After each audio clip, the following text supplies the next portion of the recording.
What if you already know enough stuff? What if knowing more stuff isn't the answer? Today, I want to talk about the difference between knowledge and understanding, how the two things are separate, and how the importance of knowing the difference has a critical impact on our lives. So even though in this episode, I'm going to explain to you why you don't need more knowledge in a way where I am giving you more knowledge, you're going to have to bear with me, because by the end, it'll make sense why we need both, but why our society is focused more on knowledge than understanding. And why, when we apply this logic to our lives, to our relationships, to our parenting, to our spiritual practices, it can all tie together to make the world a richer place. So let's get into it. So I first heard this concept talked about by Dr. K. And he explained it that we only really have one term for knowledge in our language. But in Sanskrit, but in Sanskrit, there's two, and they are Vidya and Jnana. Apologies at any point if my pronunciation is terrible. I'm doing the best I can. So Vidya is what we would describe as knowledge. It's transmissible, meaning that you can learn it from other people, you can learn it from books. It's information which is out there in the world for us to absorb and memorize. Jnana, on the other hand, is described more as understanding. This is experiential, it's internal, and only we can experience it for ourselves. So Dr. K posed the position that knowledge, Vidya, can be taught, but Jnana, understanding, has to be internal. Only we can understand something, and our internal experience of understanding things is very subjective. Basically, you can't write understanding down in a textbook. You can't transfer understanding in a video or a podcast. It has to come from within.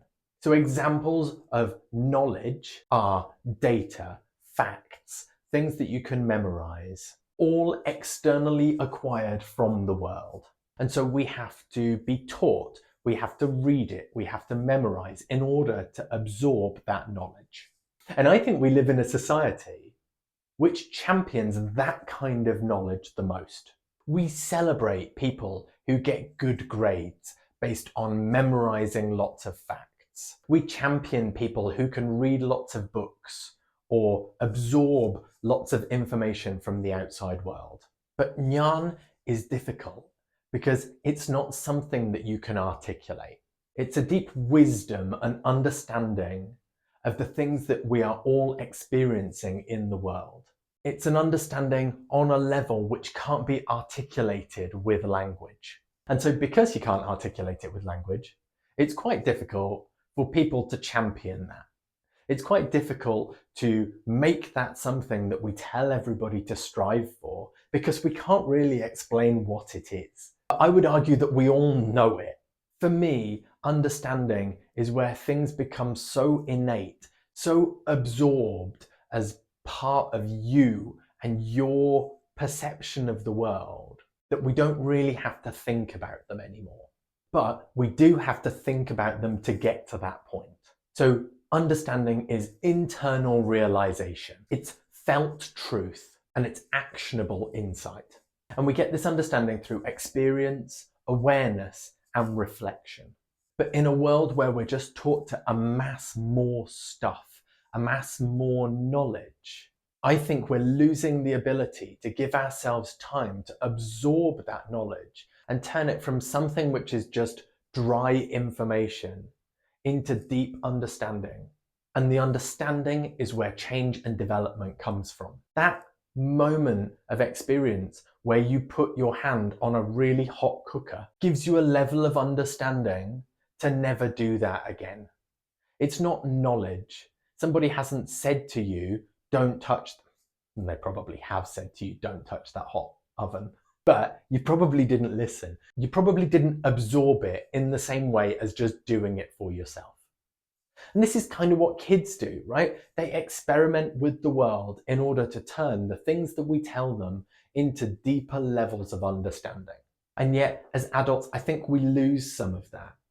I think we're constantly pushing to absorb more knowledge from other people, absorb more knowledge from textbooks, as opposed to experiencing the world, testing things out, trial and error, failure. All of those are experiential ways to gain understanding of a topic.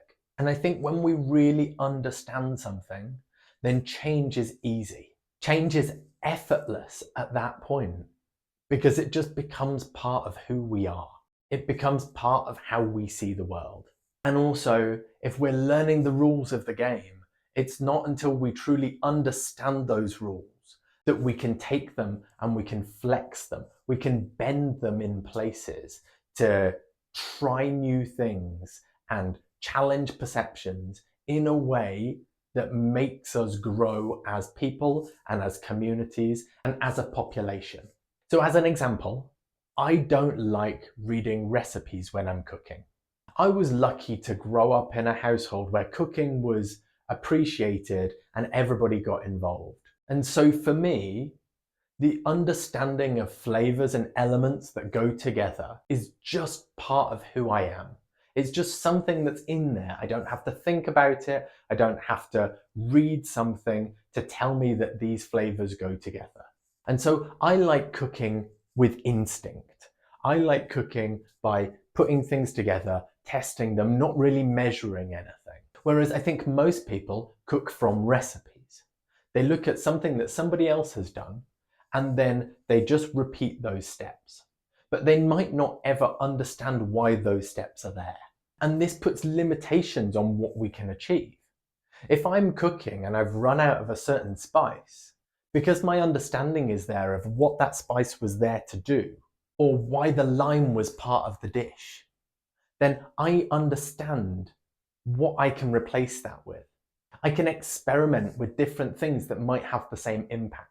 Whereas if all you're doing is following a recipe, then when you hit a barrier, when you hit a challenge point, when that simple and kind learning environment goes away and we're faced with a wicked problem, we don't have the skills and the tools to adapt. Our base is fragile. We don't have the grounding to know how to grow in different directions. And so knowledge is objective, whereas understanding is subjective. Understanding can't be transferred regardless of how many books or videos you watch. It can only be created and catalyzed through lived experience. Understanding is, I think, the reason that every single business entrepreneur on the internet tells you that the first and most important thing that you need to do is start. Because you can read every book in the world, but until you actually experience it, you won't truly start to understand what's going on in the background. So how do we build up our understanding? How do we turn knowledge into understanding? I think knowledge is still really important. It still absolutely has a place. It's not like I'm saying go off and sit in a cave and never read another book again. But I think knowledge should be the catalyst. It should be the catalyst for introspection and challenging how we see the world to create better models within ourselves, which turn into understanding. Knowledge is only the springboard. It's not the end goal. So I would say that there are 4 steps to get there. Number 1 is amass some level of knowledge so you're not starting from zero. But that's your start point. Next, you need to experience that thing. You need to experience that thing. You need to try out that thing in the real world. You need to be aware of what's going on. You need to pay attention to the details and turn up your awareness. So instead of just going through the motions, instead of just repeating something that somebody has told you, you absorb it, you question it, you play with it in order to get that deep level of understanding. And then after all of that, you need time to reflect. You need time to take all of that new information and integrate it. And so that awareness, that introspection, that integration, I think is where journaling and meditation and sitting quietly and idly is so important. And I wonder whether that's the bit that we've lost. We don't have time to integrate things in the way that we used to. And I actually heard something really interesting about emotions a while back, which suggested the same thing. The analogy that was used was that back in the day where people used to go out and hunt, you might get a visceral emotional response from a certain stimulus. So you go out hunting with your mate, he shoots the deer, you don't shoot the deer. You get flooded with lots of emotions around shame and sadness and disappointment, possibly a little frustration. And then you get 3 or 4 hours to walk back to the camp where you get to process all of those emotions, where you get time to integrate all of those feelings, work through why they came up, why they were important to you, whether or not they were legitimate. You had time with your thoughts. Whereas now, in this modern consumption age, we don't leave ourselves the space to integrate. We see something triggering or we hear something triggering, and then straight away we're on to the next thing. We don't ever have time to sit and go, well, why do I feel like this? What was it about my day or about that interaction which caused me to feel like that? And I think it's only by doing that exercise, by giving ourselves time to sit and process and think about things, that we come to a deeper level of understanding about ourselves and the world around us. Now, that's not the same as anxious thought loops.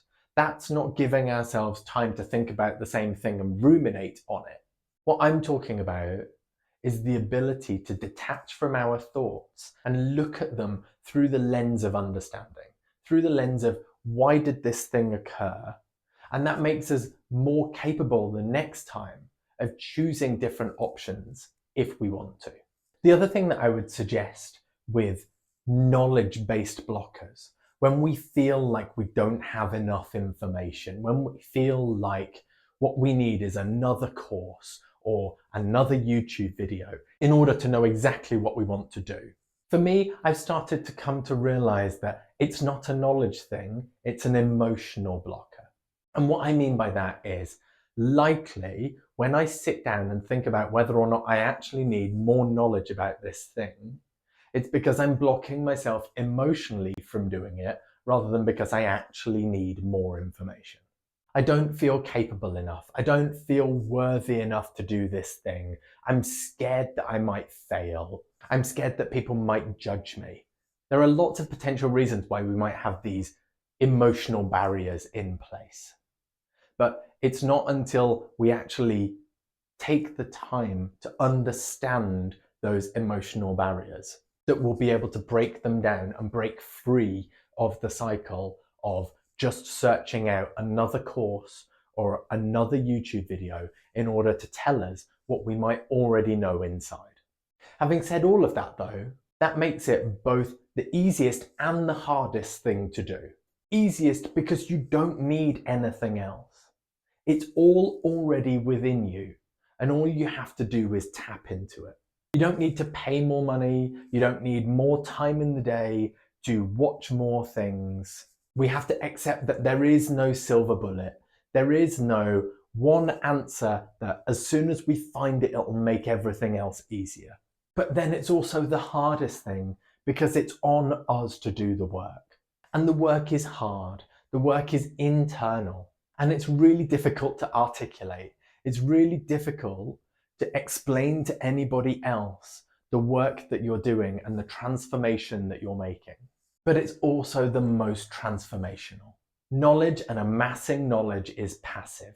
You can read every book in the world about love, and yet you will still not understand it until you feel it. So I'd love to hear in the comments where you might have been putting something off because you didn't feel like you had enough knowledge to take the next step, and whether really what the issue was is that you needed to take all of the information that you already had inside you and work on your understanding. Work on the deeper practice of really absorbing that information and turning it into something more, which is where the real transformation begins. And with that, I'll sign off for today. Thanks for listening and take care. So, as a little bonus for sticking with me until the end of this episode, I want to play a game with you. I want you to guess how many times I said the word understanding in this episode, and then we're going to count them up. Ready? Understanding, understanding, understanding, understanding, understanding, understanding, understanding, understanding, understanding, understanding, understanding, understanding, understanding, understanding, understanding, understanding. Understanding, understanding, understanding, understanding, understanding, our understanding, understanding, understanding, understanding, understanding, understanding, understanding. 28. Yep, that about covers it. Thanks for watching. Bye.